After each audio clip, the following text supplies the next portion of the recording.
당황했어요. 왜냐하면 저라는 존재를 어떻게 아셨을까도 놀랬고, 내가 이런 내용을 다루어야 될 만한 이제 나이가 됐나 보다. 그게 사실 더 깜짝 놀랐던 것 같아요.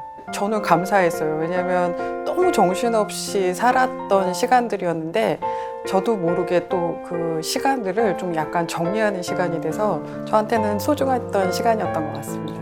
요즘 코로나 블루 때문에 너무 어두울 수도 있고 또 한편으로는 조그만 일에도 되게 민감하신 게 요즘 절로 느껴지거든요. 그래서 사실은 그런 상황일 때 조금 더 이렇게 차분해지고 그리고 주변에 우리가 정말 좀 따뜻한 세상이구나를 조금 더 느끼고 갈 수 있는 시간이면 좋겠습니다.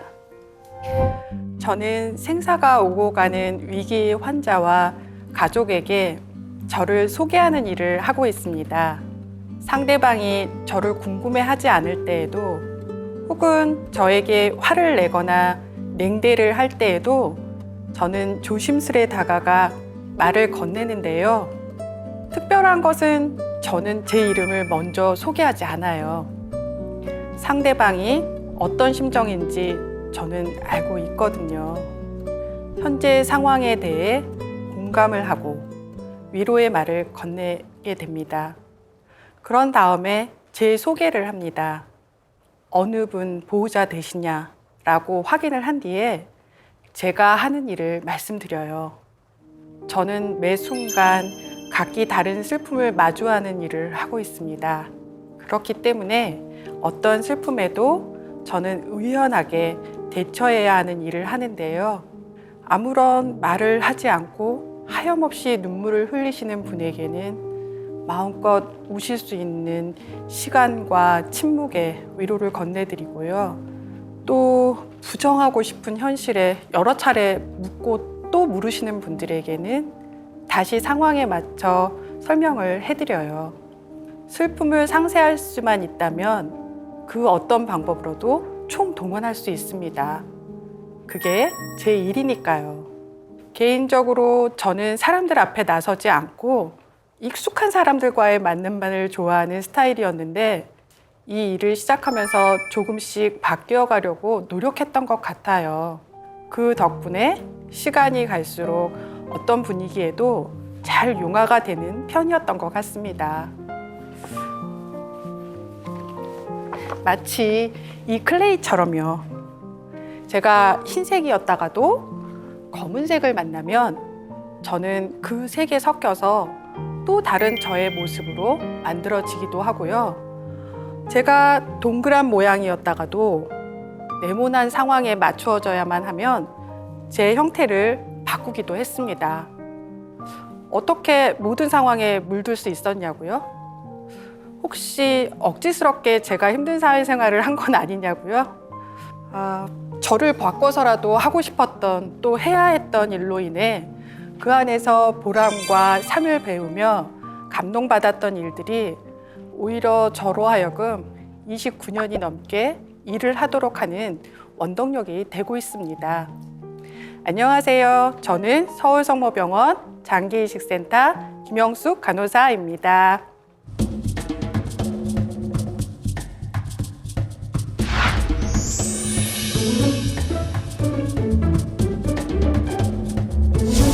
저는 간호사로서 일을 30년 가까이 해오고 있습니다.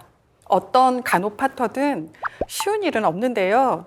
저는 공교롭게도 특수 파트에서만 일을 했어요. 집중 치료를 필요로 하는 환자 간호는 긴장도가 크지만 그 보람도 큽니다. 학생 실습증 경험해보고 자원에서 간 내과 중환자실에서 8년 정도 일을 했고 그 다음에는 인공신장실에서 4년 정도 일을 했어요. 그런데 저에게 또 다른 일이 주어졌어요. 그 일이 바로 장기이식 코디네이터였습니다. 그때가 2005년이었어요. 저는 중환자실에서 이식 환자들을 이미 많이 봤었고 또 내사자 간호도 많이 맡아서 이 분야가 밤낮이 없고 생과 사가 오가는 그 문턱의 그 무거움을 알기 때문에 처음에는 거절을 했어요. 한 달 정도는 도망 다녔던 것 같습니다. 비어있는 자리가 언제든지 누군가 채워야 하기 마련이잖아요. 그래서 처음에는 일단 해보고 나중에 옮기자 하는 마음으로 장기이식센터로 가게 됐어요.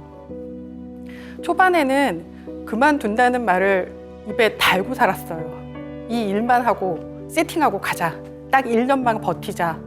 다음 사람 올 때까지 그때까지만 하자. 그런데 제가 17년째 이곳을 지키고 있네요. 지키는 이유가 몇 가지 있는데 그 중에 하나는 이 일이 정말 힘든 만큼 큰 보람이 있어요.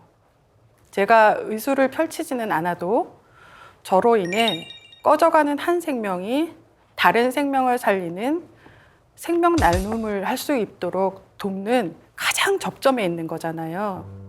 위기의 가족이 마지막 순간에 서로 사랑했음을. 내사 기증자 중에는 가족 구성원으로 진정, 사랑받았던 분도 있고 때론 불화의 원인이기도 했던 분도 계시지만 마지막 보내드리는 단계에서는 가족만의 이별 예식을 통해서 소중했음을 느끼도록 하고 혹은 또 자그마한 용서의 기회가 될 수 있는 마지막 이별을 나누게 하려고 저는 노력합니다. 환자 상태가 나빠서 가슴을 졸이면서 내사 판정 과정과 기증자로서 장기 상태 확인에 대한 각종 검사를 진행하고 수혜받는 병원과 조율하는 일들은 다양한 변수가 발생하기 때문에 정말 제가 피가 마른다는 생각을 하게 됩니다. 장기 적출을 시작하면서 기도를 시작하고 장기 기증 수술 후에 봉합을 다 마치고 시신을 깨끗하게 닦고 나서 기증하신 환자를 위해서 다시 기도하다 보면 그 과정이 파노라마처럼 지나가면서 눈물이 절로 나게 되더라고요.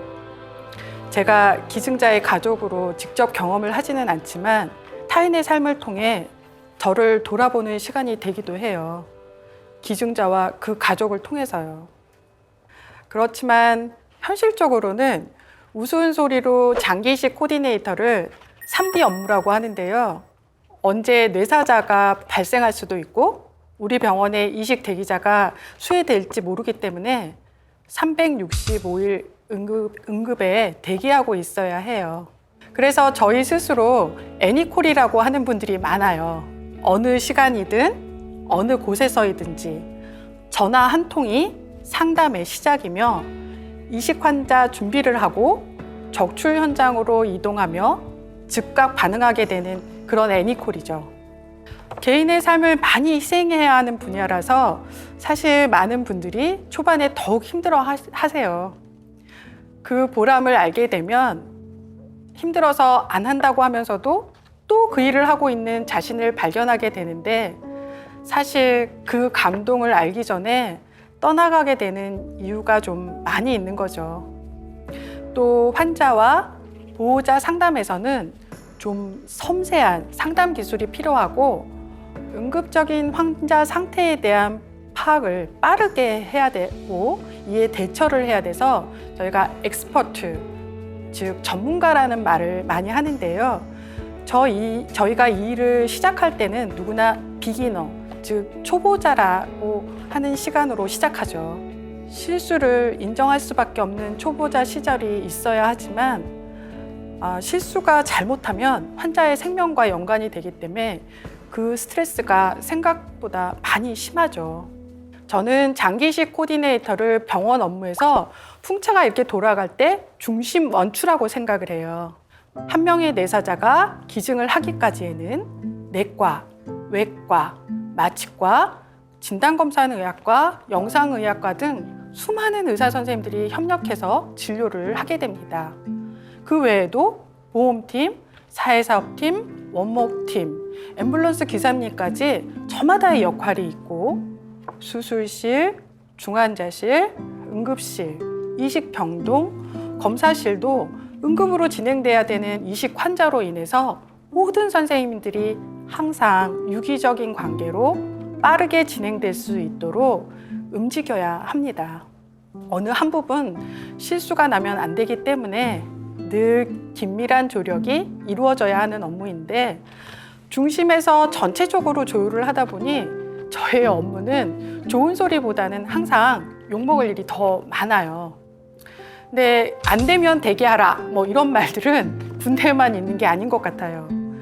집에서도 이렇게 아프다가도 막상 출근하면 일 속에서 아픈 것도 잊어버리는 그런 사람들이 저희 같은 코디네이터들인 것 같아요.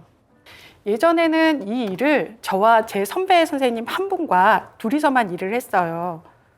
그런데 일 자체가 많고 또 수술 건수가 많아지면서 현재 저희 병원의 경우 장기별로 담당 코디네이터 선생님들과 내사자만 관리하는 코디네이터 선생님이 따로 있어요.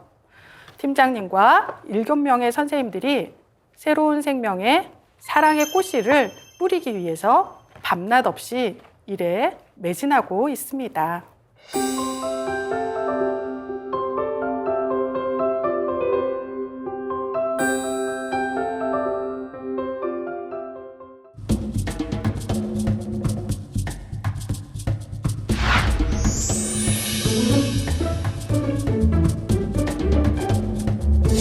장기 기증과 이식은 일정한 절차를 거쳐야만 이루어질 수 있습니다. 먼저 내사 상태에 의한 장기 기증은 본인이 생전에 서약을 했다 하더라도 반드시 선순위 가족 1인의 동의가 이루어져야 진행이 가능하고요. 수혜자는 국립장기혈액조직관리원, 즉 코너스에서 일괄적으로 등록되어 있습니다. 내사자로부터의 이식은 수혜자와 기증자 간에 수혈이 가능한 혈액형이어야 하고요. 생체 이식의 경우 최근에는 혈액형이 부적합한 이식도 가능해졌습니다.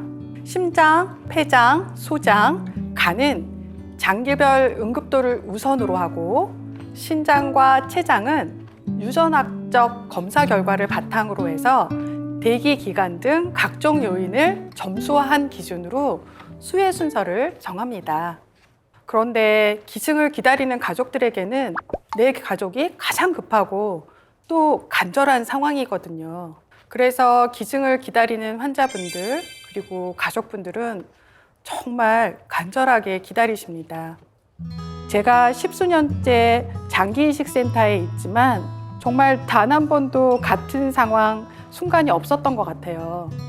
그렇게 힘든 상황의 연속임에도 불구하고 제가 이 일을 계속하는 건 기증자 가족분들이 내 가족으로 인해 새 생명이 구해진다는 것에 대해 깊은 만족을 느끼고 슬프지만 다른 이의 행복을 기도해주는 모습을 보는 거예요. 저는 이분들의 의로운 결정에 힘을 실어드리는 역할인 거죠. 한 번은 심장 수혜를 받을 젊은 환자, 남성 환자와 가족분에게 절차를 설명하고 있었어요.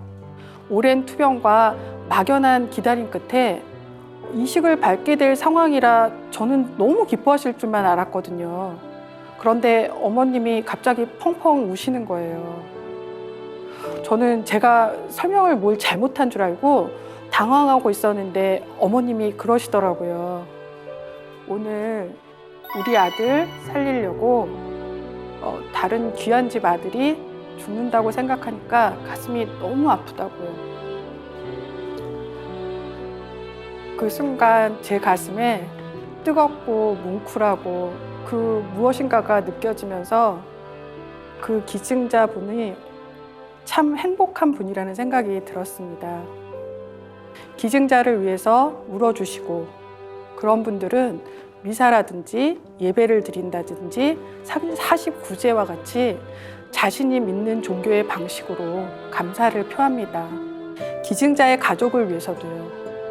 세상이 삭막하다고 하지만 삶의 마지막 순간에 생명을 나누고 받은 제2의 생명에 대한 감사를 보이지 않는 곳에서 기증자를 위해 기도하는 그 마음, 그런 것이 세상을 따스하게 하는 이유가 아닐까요? 가장 위기의 순간에 가족을 만나서 설득하고 조율하는 그런 일들이 많이 경험한다고 익숙해지는 것은 아닙니다. 매 기증자마다 제게 다르게 주어지는 과제가 힘든 일도 많고 보호자의 딱한 사연에 눈물 흘리다가도 정신줄을 잡고 밀어붙여야 될 때 안 될 것 같은 일들이 되는 순간이 있어요. 의료진은 최선을 다할 뿐 하느님의 존재하심을 더욱 믿고 겸손해질 수밖에 없는 것 같습니다. 장기 기증을 할 수 있게 해주셔서, 이식을 받을 수 있게 해주셔서, 감사가 절로 나오는 그 순간은 경력을 가진 간호사인 저에게도 힘들지만 한편으로 제게 이 일을 할 수 있는 능력을 주심에 감사하는 순간이기도 합니다.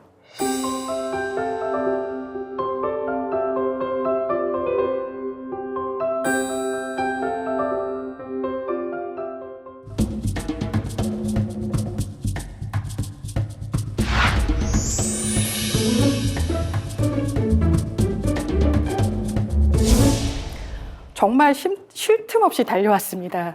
그러다가 저도 결혼을 하고 아들 하나를 낳았습니다. 일과 가정 두 가지 중에 아마도 저는 일 쪽을 더 크게 택한 것 같습니다. 간호 업무가 사실 가정을 돌보면서 하기에는 교대 근무 등이 있어서 애로사항이 많아요. 헌신적인 저희 친정엄마가 아들을 거의 다 키워주셨거든요. 그럼에도 불구하고 아들에게는 엄마라는 빈자리가 있었겠죠. 사실 큰 요구도 아니었습니다. 운동회에 엄마 올 수 있어? 놀이동산에 같이 가고 싶어. 이번 주말에는 엄마 집에 있을 수 있어? 정말 소소한 소원이었어요. 그런데 이런 것도 제때 잘해주지 못했습니다. 한 번은 아들이랑 오래전부터 약속한 소풍을 가기로 한 날이었어요. 요리 솜씨도 변변치 않은 엄마가 싼 도시락을 먹고 싶다고 해서 김밥을 싸고 있었는데 갑자기 전화벨이 울렸습니다. 저희 병원이 1순위로 간을 수혜할 수 있어서 내사자 상태를 확인하는 전화였어요. 하던 일을 다 멈추고 컴퓨터로 기증자 정보를 확인하고 있었는데 그때 그 환자분이 세발낙지를 먹다가 기도가 폐소돼서 뇌사 상태가 된 경우였어요. 이식팀 교수님하고 상의하고 수혜받을 환자 상태를 확인하고 각 부서에 조율할 일 등이 너무 많아서 전화를 하고 있다 보니 저희 아들이 얼굴이 경직된 채로 제 옆에 있었더라고요. 그때 저희 아들이 8살쯤이었나 아마 한글을 다 읽었을 때였거든요. 제 옆에 와서 글씨를 한참 읽더라고요. 그러더니 울음을 터뜨리는 거예요. 우는 아이를 달래고 있는데 아이가 그러더라고요. 아니, 왜 저 아저씨는 세발낙지를 꼭꼭 씹어 먹지 급하게 먹어서 나를 이렇게 슬프게 하냐고요. 너무 마음이 아팠어요. 우리 아들은 엄마랑 도시락 싸서 놀러 갈 마음에 한껏 들떠 있었는데 저는 또 도시락을 남긴 채 병원으로 돌아가야 했거든요. 생각해보면 아이가 자랄 때 아프면 엄마가 옆에서 지켜줘야 하는데 새벽콜이 오는데 감기로 고열이었던 아들을 찬바람에 들쳐업고 친정에 데려다주고 병원으로 오는데 눈물이 앞을 가리더라고요. 뭐 하는 짓인가 싶고 또 병원에 나오면 그것도 다 잠시 잊고 미친 듯하게 일하고 있는 거예요. 아이에게 저는 그저 같이 어디를 갔다가도 혼자 돌아가 버리는 알 수 없는 엄마였어요. 그런데 저도 제 아이에게 알려줘야겠더라고요. 엄마가 얼마나 의미 있는 일을 하고 있는지, 그리고 내가 참고 엄마를 배려해주는 덕분에 얼마나 기쁜 일이 생겨나는지를요. 가끔 제가 장기 이식과 관련된 특강을 진행할 때가 있는데 그럴 때 종종 저희 아이와 함께 동행했어요. 알아줬으면, 그리고 또 알았으면 했어요. 우리 아이가 엄마가 왜 너와의 약속에서 내가 아닌 이를 택할 수밖에 없었는지, 엄마의 현재를 위해 유년 시절에 누릴 수 있는 행복을 내어준 아들과 가족들에게 이 자리를 빌어서 정말 감사하다고 꼭 전하고 싶습니다.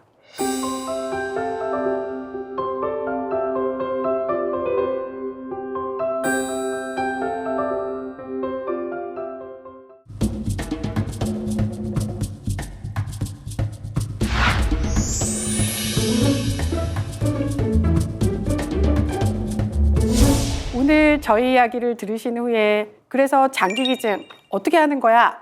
하는 분들이 있으실 것 같아요. 장기기증 희망 등록증을 만드는 것도 중요하지만 사실 그보다는 평상시에 가족들에게 장기기증을 할 수 있는 상황이 된다면 기증을 하고 싶다고 표현해 놓는 것이 더 중요합니다. 가족의 동의 없이는 기증이 될 수 없는 게 현재 우리나라의 제도거든요. 갑작스러운 상황이든 긴 투병이었던 가족 간의 이별은 정말 가슴 아픈 순간입니다. 기부나 기증을 해서 존경받으려고 하는 것이 아니고 사실 그 자체를 통해 기쁨을 얻게 되는 것은 바로 자신이라고 생각합니다. 장기 기증의 경우는 그 아프고 위기인 삶의 마지막 순간에 나눔을 실천하기에 기증자에 대한 존경의 마음으로 예우하는 것입니다. 다만 뇌사자의 경우 돌아가신 분에 대한 예우의 마음이 유가족들에게도 자부심으로 전달되어 나타날 수 있도록 그 마음을 조금 더 보태드리는 겁니다. 지금은 이별을 하지만 누군가의 생명으로 소중하게 살아갈 내 가족의 생명을 받은 수혜자를 비록 내가 알지 못하더라도 감사하고 또 받은 축복을 다른 사람에게 베풀어주는 감사의 릴레이 같아요. 장기와 조직기증 희망등록 신청서를 작성하시거나 온라인으로 등록하실 수도 있습니다. 안구는 사후 기증도 가능하시고요. 젊은 분들의 경우는 조혈모 세포 기증을 하실 수 있으세요. 의과대학으로 시신기증을 신청하셔서 의대생들의 교육을 돕거나 의학 연구 등에 이바지하실 수도 있습니다. 여러분의 지속적인 관심이 많은 생명을 구할 수 있습니다.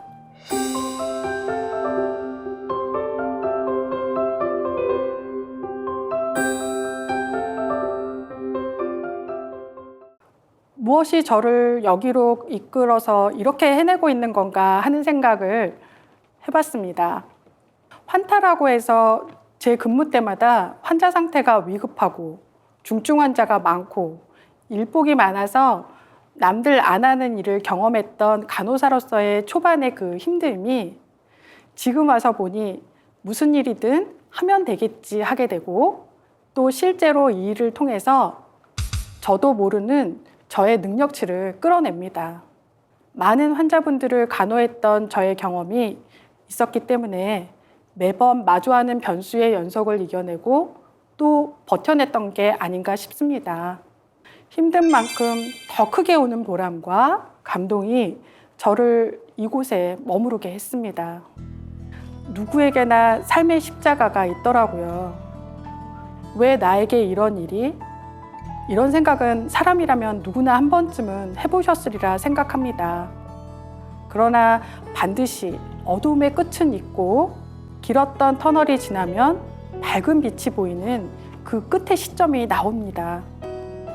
장기 기증을 통한 생명 나눔도 소중하고 힘들고 포기하고 싶은 투병 생활을 이겨내고 축복으로 제2의 삶을 선물 받은 수혜자분들이 감사하면서 두 명의 몫으로 사는 모습도 소중하고 힘든 속에서도 자신의 십자가를 향해 포기하지 않고 나아갈 때 나와 함께 걸어가신 예수님의 발자국을 보게 될 수 있다고 감히 말하고 싶습니다.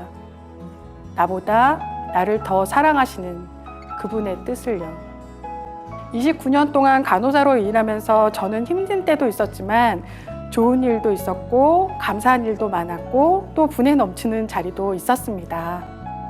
17년 전으로 돌아가서 다시 저에게 장기이식 산타로 올 것을 권유한다면 아마도 저는 또다시 이를 선택할 것 같습니다. 긴 시간 저의 이야기 그리고 사람을 살리는 분들의 이야기를 귀담아 들어주셔서 감사드립니다.